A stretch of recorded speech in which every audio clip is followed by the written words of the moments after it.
Okay, so firstly, it's my great pleasure today to have Ora here today with us at the Conscious You newsletter interview, which is the first time we're doing this live.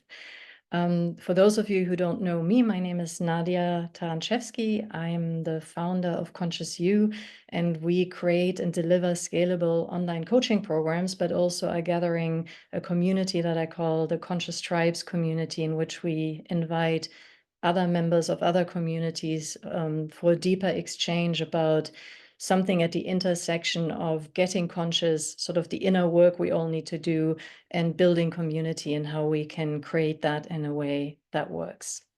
And today we have Ora here with us, and I'm going to say just a few words about you, Ora. You are living in Israel, and you are a very seasoned voice dialogue facilitator, have a lot of experience with this work for yourselves, and then, of course, also been teaching and facilitating this since 1998, so it's been a couple of years. You've written books about voice dialogue, and you've developed something that you call the Flowering Diamond Way as your approach to healing and personal development. And we'll hear a little bit about that as well today. So welcome, and wonderful to have you, Ora. Thank you so much for having me. All right, so everybody, here's what we will do. I'm going to pin Ora and myself just for the first 20 to 30 minutes of our time today. Upon which we will open the room, so you can just relax for the time being. You don't have to have any smart ideas, any questions that need to be present right now, but rather trust that in this conversation that Ora and I are going to have, things will come up for you, and you will begin to feel your way into what is emerging for you as a question, as a response, and there will be plenty of room for that later. All right, so let's get started, and maybe with something rather fundamental, sort of entry level, because some of the people here in this room will know about, for example, what is voice dialogue, and for others it will be completely new. So if you could enlighten us and sort of talk in a nutshell about what is voice dialogue. Sure. So in a nutshell, voice dialogue is a method or an approach, I would say, that was developed in the 1970s by Dr. Hal Stone and Dr. Sidra Stone. And I will forever be grateful to them for the wonderful work that they've done, a real gift. So from my point of view, you could say that voice dialogue is an approach that sees us as made up of or containing many parts / voices / selves. I like to call them selves, but whatever feels comfortable. And each part, from this point of view, has a very distinct character. So you could have, for example, a critic. We all know the critic. And you can have the charming, loving mother, which is always kind of loving and understanding and stuff like that. You can have inner children, many of them, by the way. You can have a leader, and so on and so forth. So it's kind of a tapestry of many human characters. They're all very distinct. So this approach mainly deals with the essences. So it's a little bit like perhaps the DNA of the psyche, of the human psyche as it is right now. And the idea in voice dialogue is that it works best, both for us and for the world and for humanity, if we know more and more of these inner parts, accept them as they are right now, but become unidentified with them at the same time. So there's this process of accepting polarities one by one, or two by two, I would say, This is the classic approach. So I could perhaps meet a part that is very egocentric, and in the same session meet a part that is very caring about others or something of that nature. And then by embracing the polarity here, first of all, I become unidentified with both polarities. I become able to have this in my life as well as this in my life. So I become more balanced. I become more whole. And I become less and less identified with my many parts. And that is extremely freeing. So this combination of accepting and loving and recognizing the gift of each and every part makes the system work better and better. This is really the tip of the iceberg, but a beginning. No, it's a wonderful introduction, and I think what you illustrated so wonderfully already, and for me, that's one of the essences of voice dialogue, is this thinking in polarities, right? That there is always a one to the other, and that somehow recognizing and flowing between them is what brings integration and balance. Yes. And I'm curious, or I know like any of the facilitators that I know, including myself, have experienced voice dialogue as a very important building block in our own journey. How did you come about it, and what does it mean to you? Well, between the ages of 13 and 23, I was in very, very deep disconnection. And you could call it depression. And for many of these years, I didn't even feel anything. So this was really serious. And once I came out of this depression, I did some work in order to achieve that.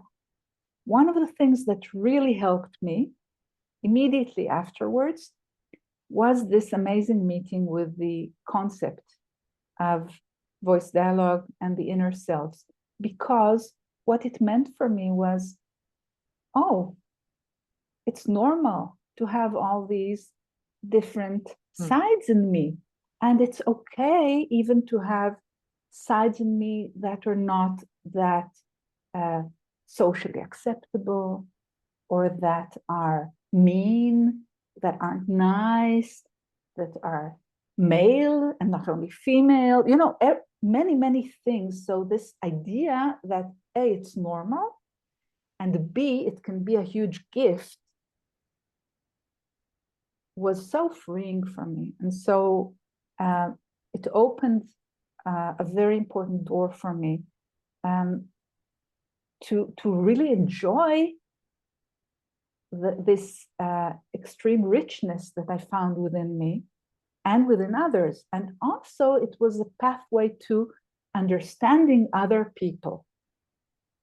So not seeing other people as kind of extremely different from me. Of course, they're different, but that there is also this kind of basic, perhaps, blueprint that has some similarities, and that if you have a certain part in you, I probably have the same part in me as well, to some extent, in some way. Yeah, and I think that is a great link even to the title for today's session, because I announced it as Inner Parts and Outer Conflict, and how the outside world mirrors our internal fractures, or vice versa in a way, right? And you're already speaking to that, to the recognizing of what I see in you is somehow part of me. But I'm firstly interested, Ora, in now there are these different inner selves or different inner voices, right? And how can getting to know them, getting to discover their unique viewpoint, how can this help us to heal and resolve conflict in the small and in the big? What role does this play? Well, of course, again, it will only be the tip of the very, very huge iceberg. But let's say this. One of the things that I think anybody who does enough work observes at some point is that very, very often the things that really bother us or that make us very judgmental in the outside world, in our partners, in our governments, in other religions or whatever, anything, are very often we find out, to our consternation to some degree, that we have that too. So as long as it seems to us to be only out there, we are very judgmental towards it, but we are unaware of the fact that I have the same thing in me, even if it's in a different way or to a lesser extent and so on. So I have that in me, and B, it's not only bad. There's always a gift, even if it seems to me the worst thing in the world. If I know how to work with this part, I agree to find it within me, and I understand how to work with it in a safe and responsible way, I will find the gift. And when this happens, it stops bugging me out there. It can still be a problem sometimes. Let's say it's a killer. Okay, a killer is a dangerous person, and we probably need to deal with it on a practical level. But on a deep emotional and spiritual level, I can say, okay, I might have a little bit of that in myself as well. And it's part of humanity as it is right now. And how do I deal with it? And what does it mean to me? How do I live in peace with that in me and outside? And this is, in a very deep way, the route to peace. Yeah, I agree. And, working with myself, working with clients, I have, of course, made the experience that every once in a while we stumble across something eventually in ourselves where we go, I just cannot live with that, right? I cannot. So how do we deal with the parts of ourselves that we find deeply, deeply unacceptable because they do not represent even who we want to be in the world? Yes. It's very challenging, of course, but it's really a gift. So it requires some guts. And I see here amongst the participants a few people who have studied with me and they're now teachers themselves. It's really nice to see you. And we all have this experience that part that seems the worst to us may turn out to be the greatest gift, the greatest strengthening. Because if I know how to deal with something inside me, I would usually, generally speaking, be able to deal with it much more calmly, efficiently, and retain my peace while dealing with the outside. It would probably be less difficult for me.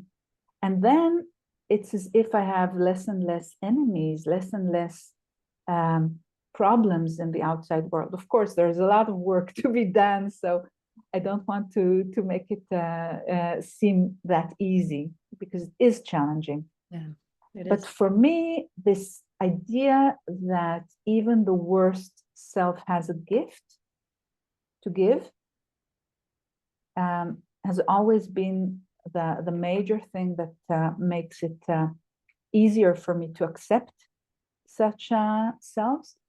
And the more you do it, you simply see how healing it is and that it's really worth it. And so the next time you meet a self like that, it becomes easier.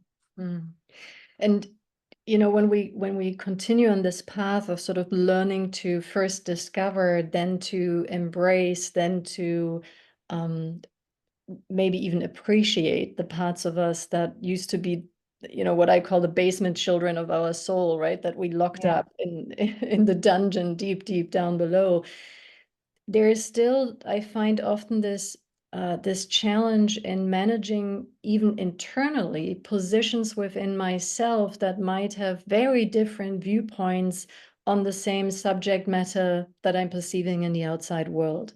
And I was wondering, if I could make it quite personal, because I know you live in Israel, and I know, we're all aware that these are very, very fraught times. And I'm wondering if you could illustrate maybe for our listeners a little bit, what are the parts even that you notice within yourself when you look at the situation right now?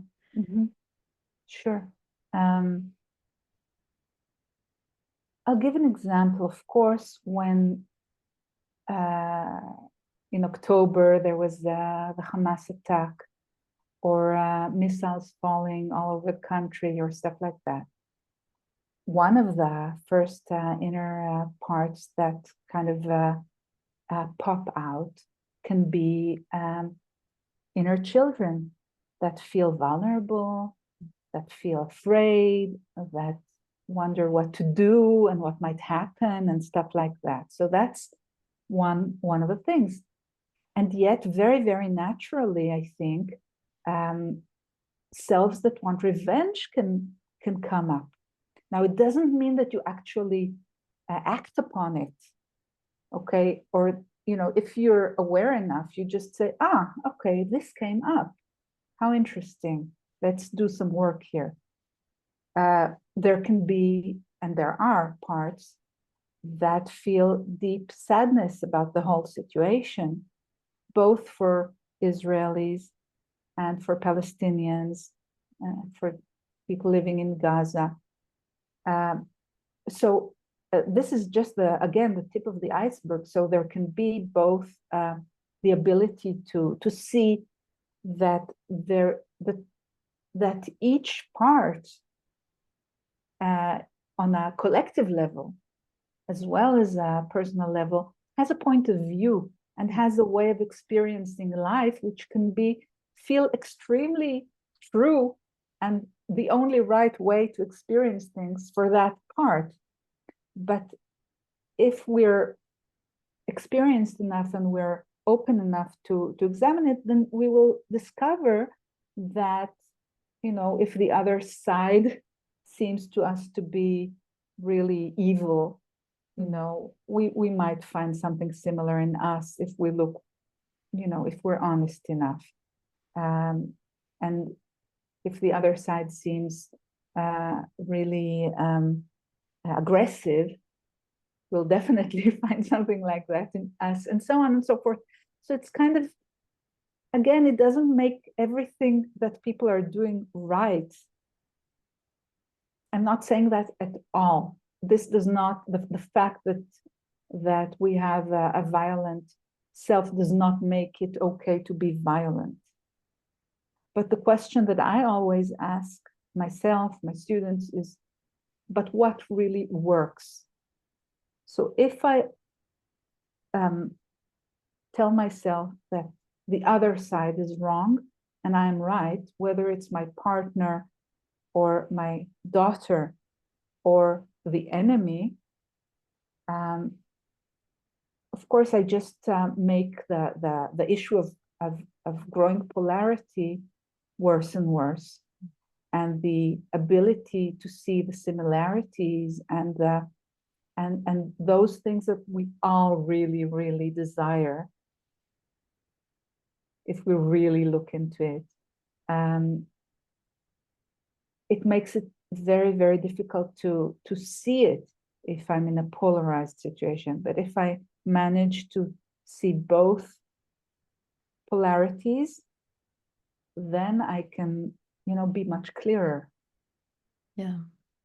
And, as you were talking about it, or I thought my experience is it can get me into a state of mind and being where I can have more clarity, or be more okay in my own unclarity and my own Yes. despair, right? Because I think there's also what I often experience when I work with clients, sort of we don't want to have the unpleasant experiences, right? We don't want to feel the despair, the overwhelm, the grief, the anger. So we begin to already close the door towards these selves, and often just the mere acknowledging of that as a state too creates a different reality, right? Can you speak a little bit to that? Because I think that's also part of this peace process. I'm not really sure I exactly understood what you were saying. So maybe you can say a little bit more about that. So I'll speak to the point. So my experience is that very often the resistance to having the experience that I'm having is already the start of the problem, right? And so, Absolutely. right, Yes. and inviting, so the being with can bring clarity, but it can first bring an experience of something that I've labeled as unpleasant. And I wonder what your experience with that is. Yes. Yes. Now I got it. So I think whatever approach we use, being able to experience what we are actually feeling is always the basics.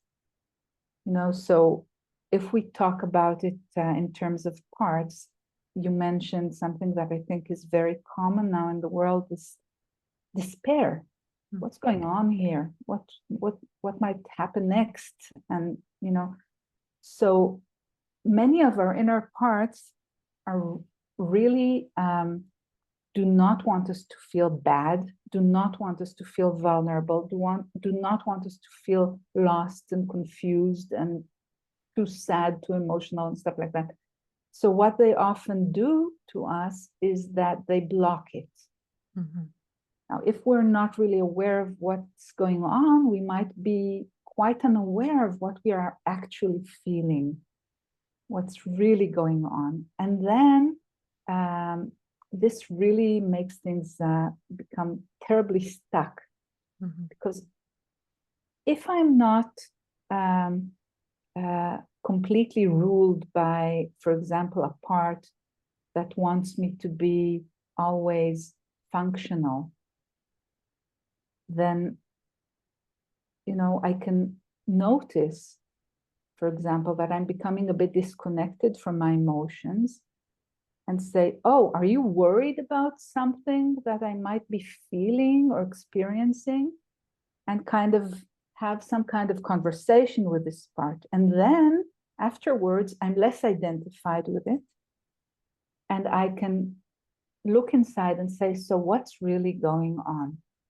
And this is really important because let's say we're talking about despair or deep sadness or something like that. Then I can follow the breadcrumbs to the self that is now feeling desperate. Now, one of the major things that selves like this need is attention, somebody to listen, to care. And the moment somebody is listening and cares enough, everything immediately feels a little better, a little more balanced, a little more taken care of. Mm-hmm. And so also our reactions in the world begin to be from a much more, I would say, whole place. Yeah. Yeah. And this, what you have just described, I often feel it's a process of a very gentle self-parenting that we have, that we've never really, many of us have not necessarily even experienced, right? But we can give that to our own array of inner children, as you described them. Yes. Or maybe can I add something? Yeah, of course. Nadia, is it okay? I just want to say that apart from the polarization that we mentioned, one of the deepest things that cause problems in the world, within us and in relationships, is those inner children or very gentle parts within us that are not taken care of.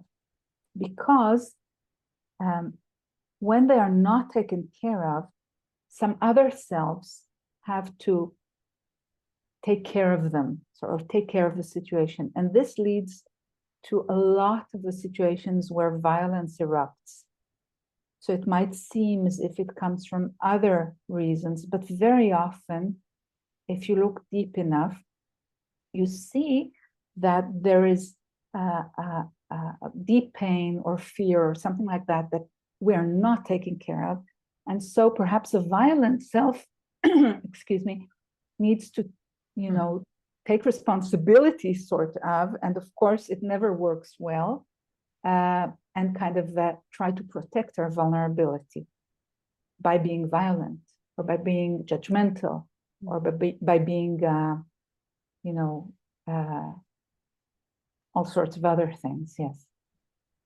Yeah, thank you for that piece. I think that makes perfect sense. And also with what you described before, I think there is a great or a necessary distinction between knowing about, for example, my inner killer, my inner violent parts, and being conscious of it and being connected to it energetically is not the same as acting it out blindly, which is actually only possible when you don't know about it, right? So true. Yeah. Right. So it actually makes it much safer for us and for others when we are aware of these parts inside us and know how to deal with them.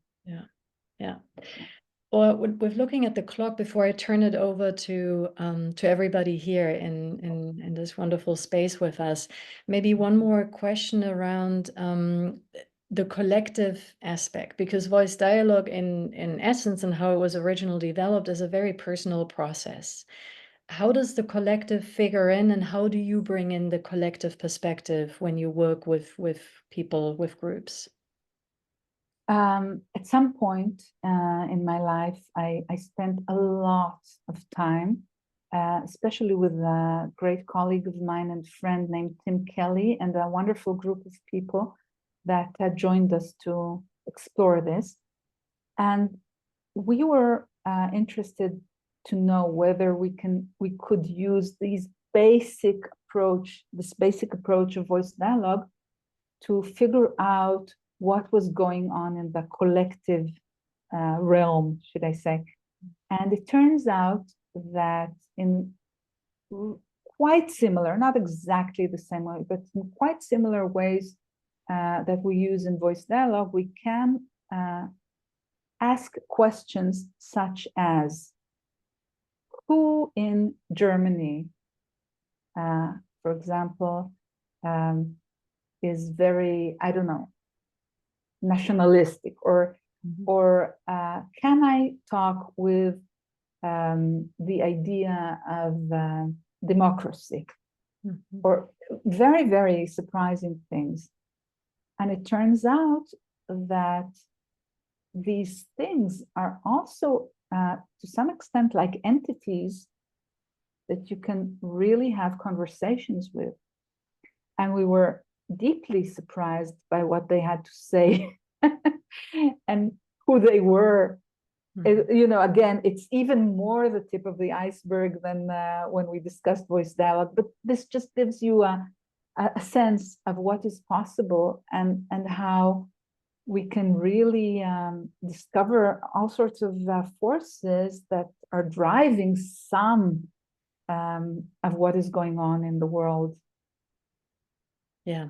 And, to me, it makes perfect sense if we come from this assumption that everything is connected, that in some, spiritual way, everything is one, then of course, even somebody who in Germany votes for the AfD, which is sort of, our neo-Nazi movement on the rise, I would say, of course, that's part of me as well, right? And so I can access this perspective, this wisdom in me. And if I'm able to, I can connect in a different way to people who might be making these political choices right now in my country. Yeah. Yes. Yeah.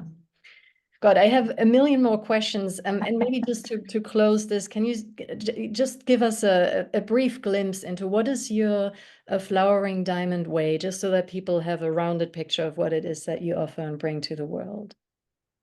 Well, for me, first of all, it's not a school or a fixed thing. You know, it's kind of an evolutionary thing that keeps changing all the time. And is really the way that I moved from being very, very unwell, should I say, to being well, and discovering at least some of the potential that I think is awaiting us all as human beings if we are ready to put in time and effort and patience and stuff like that. And for me, it's a tapestry of many things that helped me. So there's voice dialogue and collective work and working with the past, healing, actually healing our past, not just discussing it or getting over it, but actually healing it. So it is completely transformed in a way. And shamanic work and all sorts of spiritual work, which I find extremely effective. And I really see myself, as I told you, Nadia, before, a bit as a scientist, a bit as a detective that is really interested in what works, you know, what works for me first, and then, you know, does it also work for others? So, and if it does, then I try to teach it to other people. Beautiful. So we will share a link to your website. So for anybody who is interested in this, they can follow up with you. And or at this point, I'm going to unpin myself and unpin you in a moment. Thank you so much for sharing your insights and your wisdom. And thank you. yeah, and now we will turn to the rest of the group. So let me just change my view here. Okay, so I'm really curious about, you know, some reactions, questions that might have arisen within you, and just sort of some conscious you playground rules. What I usually do is I give you a moment to connect with what might come up for you, but I also take the liberty to call on you and just say, you know, do you want to contribute something? If you don't, that's fine. You can also always turn off your camera if you really don't want to be approached. That's also absolutely permissible, but just so that you're not startled if I say your name. Okay, so let's just take a moment to breathe. There was a lot of information here that Ora shared with us, a lot of emotions maybe that were stirred up by this perspective. Let's just take a few conscious breaths in and out.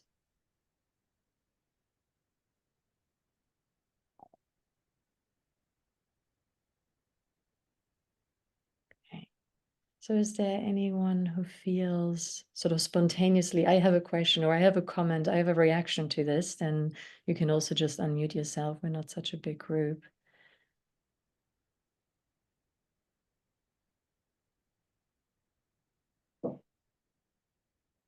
Okay, then I would ask a question. Johanna, what came up for you? What resonated? What thoughts came up?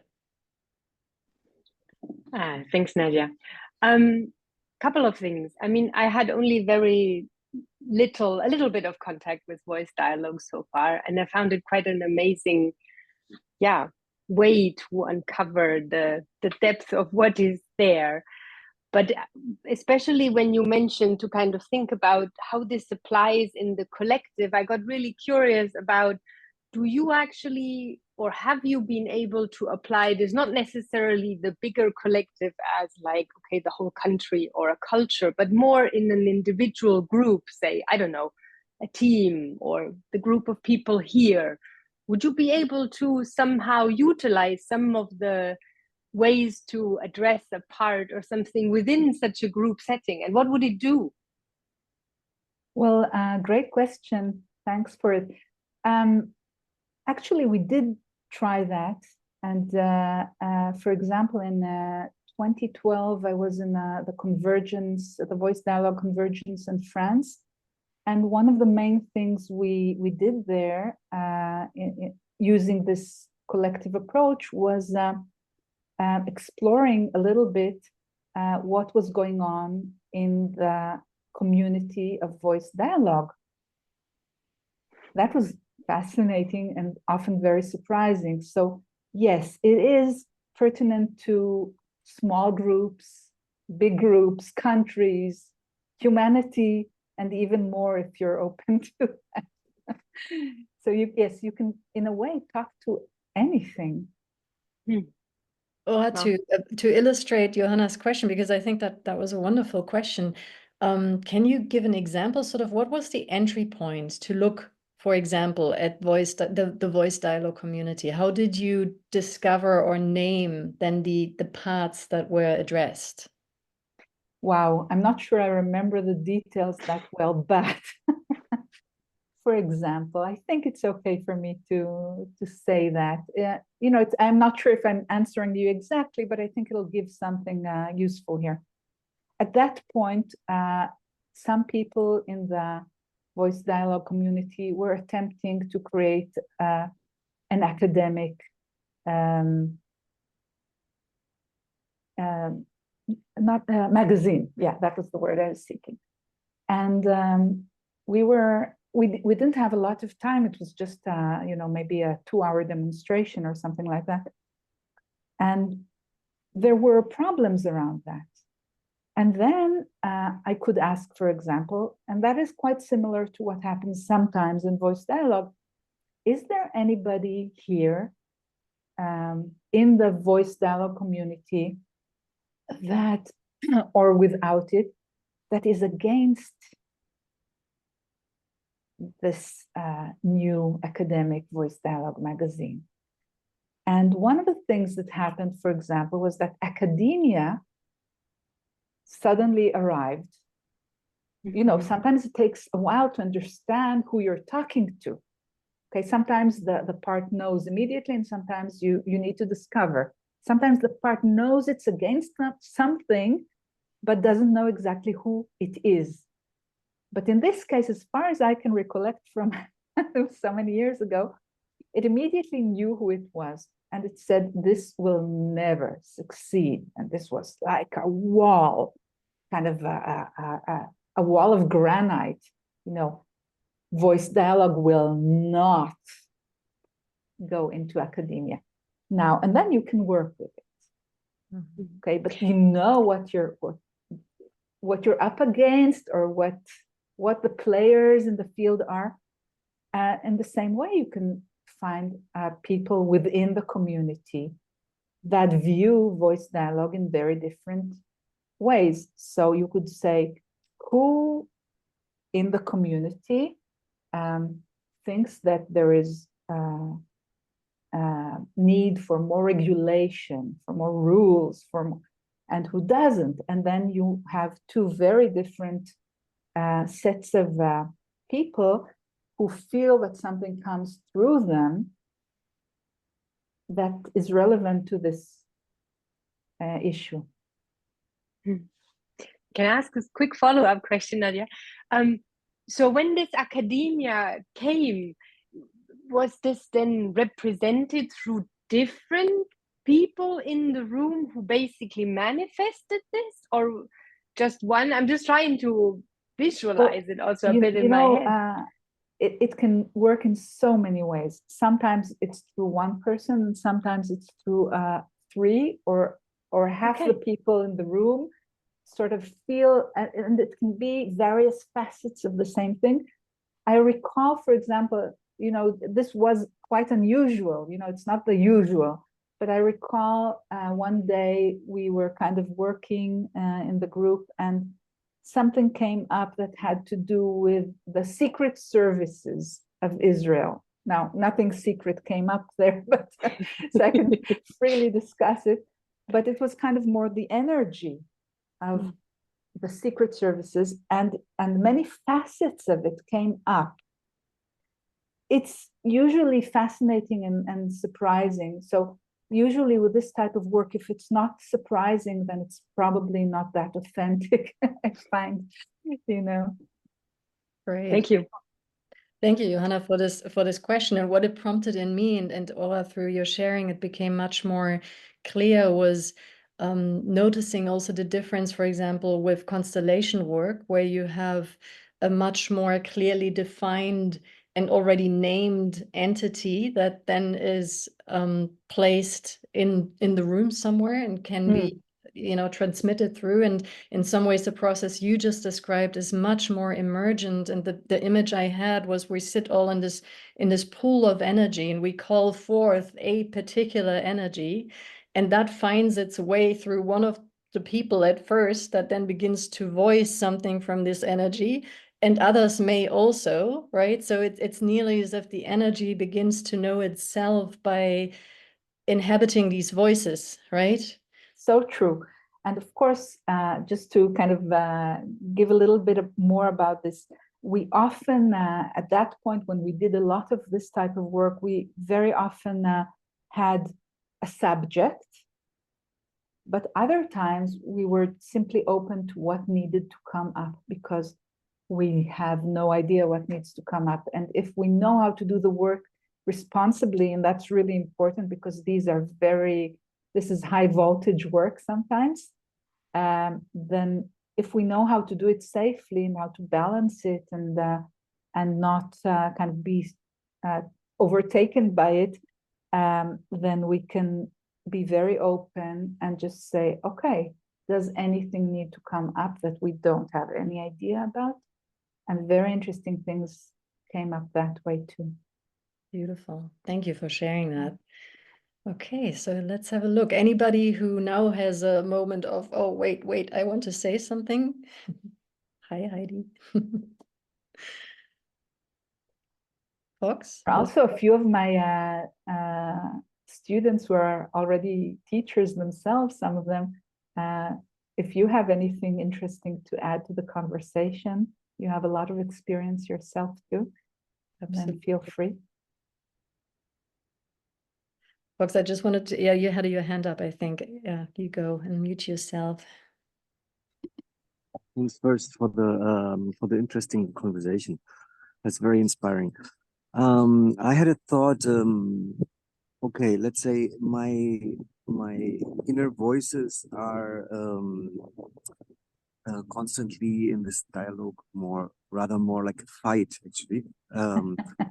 With very different interests, and I have very often troubles to get them in a balance. And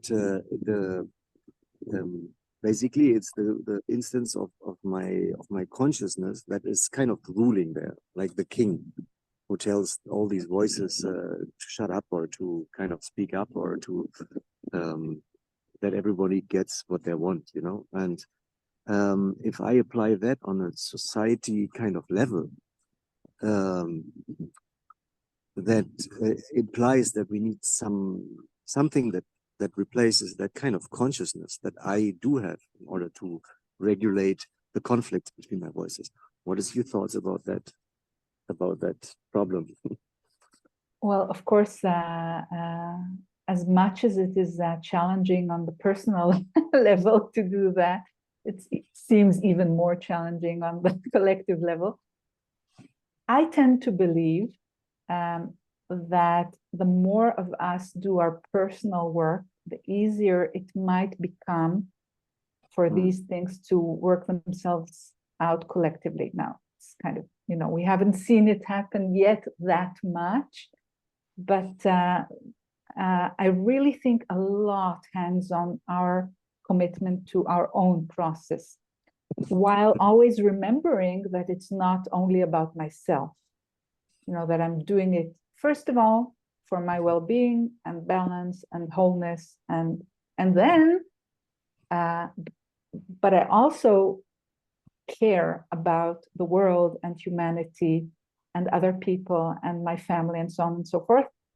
And they're kind of all the time a part of the picture in a way. And of course, you can also do work that is more collective in nature and things like that. But I really think that the moment we have leaders, for example, who actually do their inner work in a way that works, well, maybe there's hope.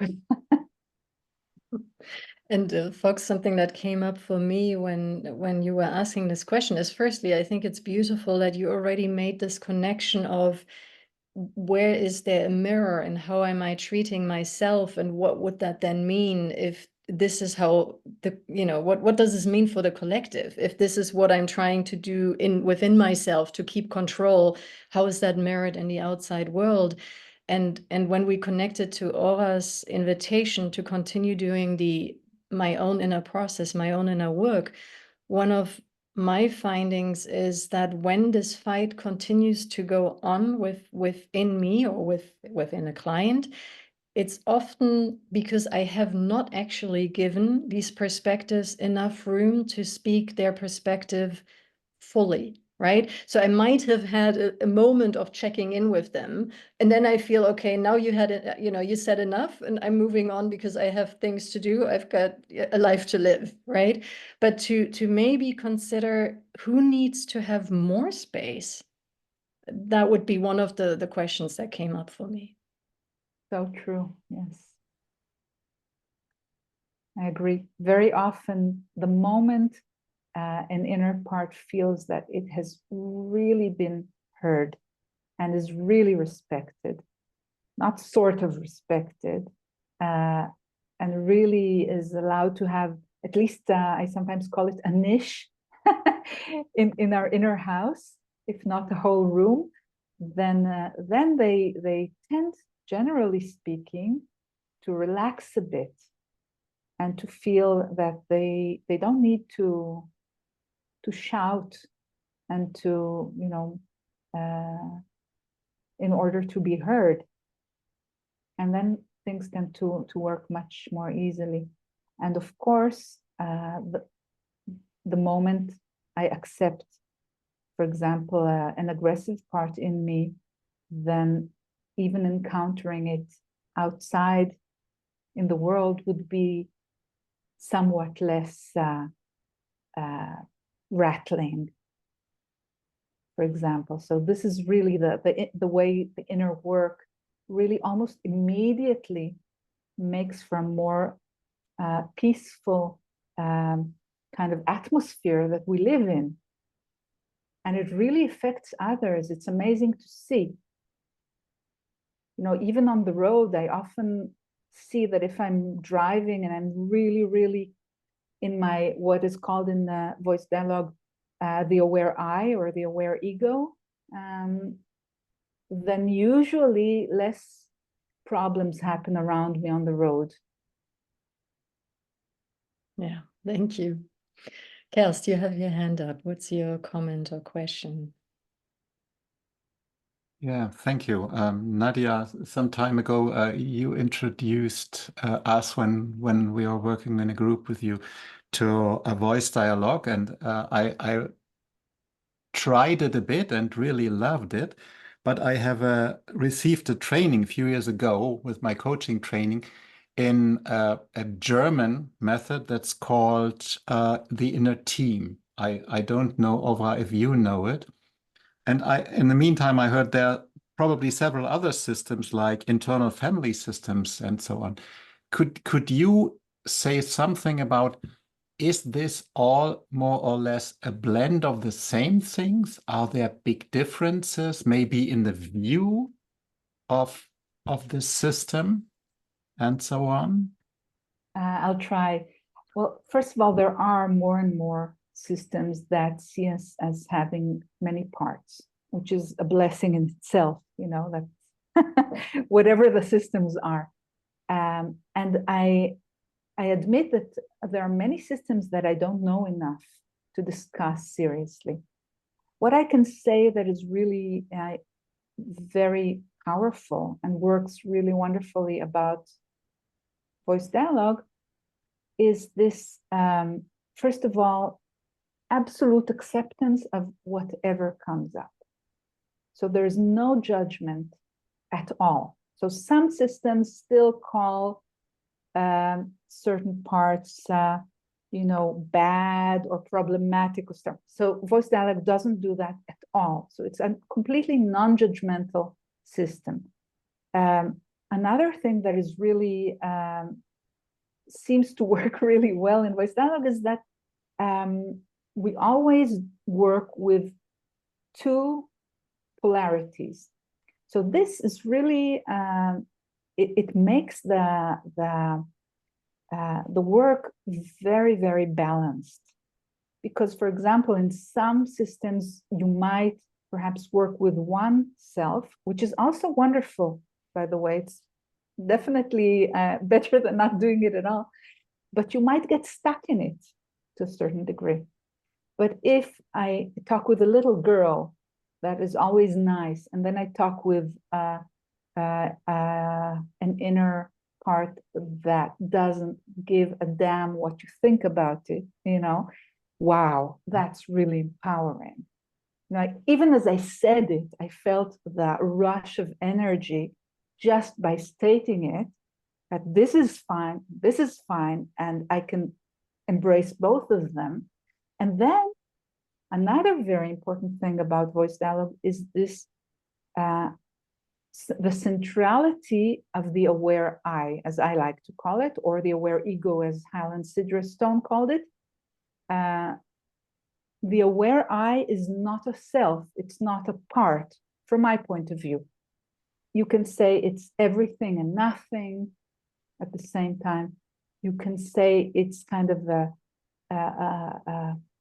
state of consciousness that can really embrace it all. And more as you do the work and be free with all these polarities and all these parts pulling and pushing and claiming attention and demanding stuff and needing stuff. And yet it both embraces it, but it is completely unidentified and unentangled with the selves. Now, this is sometimes a lifetime's work, but every single step you do on the way is so freeing.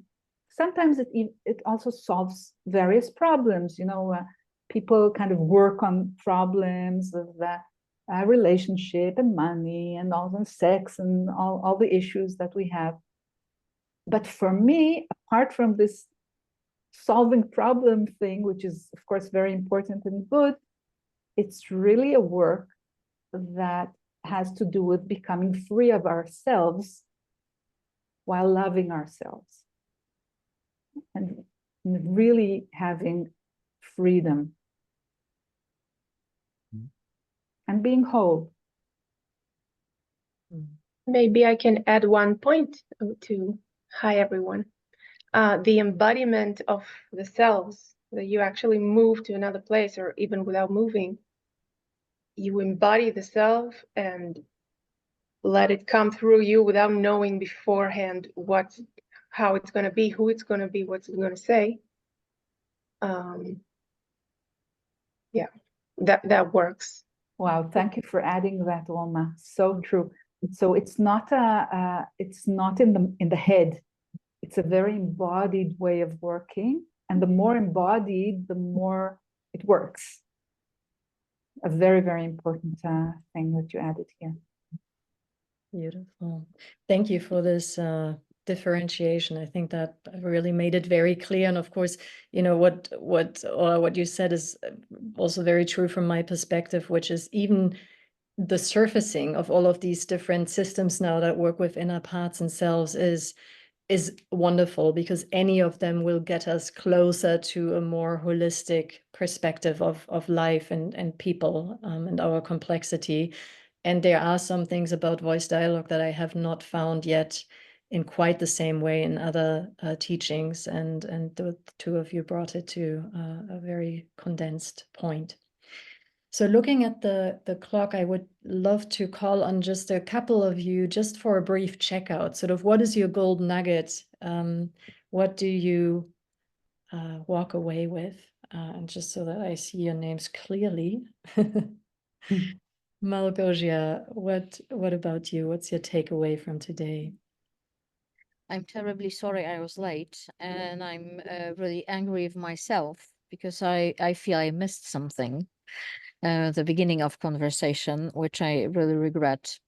And listening to you, Ora, I was thinking about something that's probably the basis which I would say is the ability to listen, not with intention, you know, or working in our head what we're gonna how we're gonna respond, which is I'm working mostly in the business environment, and this is so typical. And people are doing exactly the same in private relations. This is not really listening. This is really, okay, what is my position against that versus that? Oh, yes. And which is really a killer of listening. And I think the same in coaching practice is that we sometimes lots of colleagues, when they listen to what they bring to supervision, is really issues with listening to their clients. Yeah. You know, this all these ego games, like, am I coach good enough? Am I asking these brilliant questions that are really opening the mind, etc.? So we're so preoccupied ourselves rather than being truly listen to what the other person is trying to express. What is really the point? And the second thing is this, like it's a kind of dual track, and I really love it about this coaching approach. That's my profession now. The dual track, what I mean by that, one thing is listening to somebody, and the second thing is what you were speaking about, is observing my reactions. And really being able to see what's happening in me. And as Rama was saying, really taking seriously communication that's coming from the body. So it's not only my analytical brain, but really listening and observing with my whole body. What's happening here? What's happening in me? What it's telling about me? And it's really what I find as the best way to just control my own reactiveness. And when you were saying that if leaders were doing this homework, that would be making life so much easier. I'm just thinking that kind of what I just identified listening to you as kind of my mission, I think, in my job, is to try to get the message to the leaders that, yes, you have been very strong in something if it elevated you to the level in which you are currently. But with this level, the responsibility comes. You're modeling something. And it's so important that you take responsibility for what you model to others. Thank you so much. Actually, that was a very rich checkout. So I think we'd leave it at that, because there were, you know, some really, really good points there. Let's go into our little checkout ritual that we have at Conscious You. I would ask all of you to unmute yourselves if you aren't unmuted already. Yes, and if you can turn on your camera, that's great too. And then find somebody with your hands in the tile next to you and see if you can connect your fingertips to the fingertips of that person. Oh, that's so cool. So I am tickling your hands, Ora, and Ute your hands, and Johanna, I'm massaging your head. I hope you have a tickle down. Okay, stay connected, get conscious, build community, and we hope to see you again soon. Take care. Bye. Thank you. Bye. Bye-bye. Thank you so much to Bye. all of you. Cheers. Thank you. Cheers. Cheers. And thank you, Ora, for this amazing time. Thank you, Nadia. Thank you all.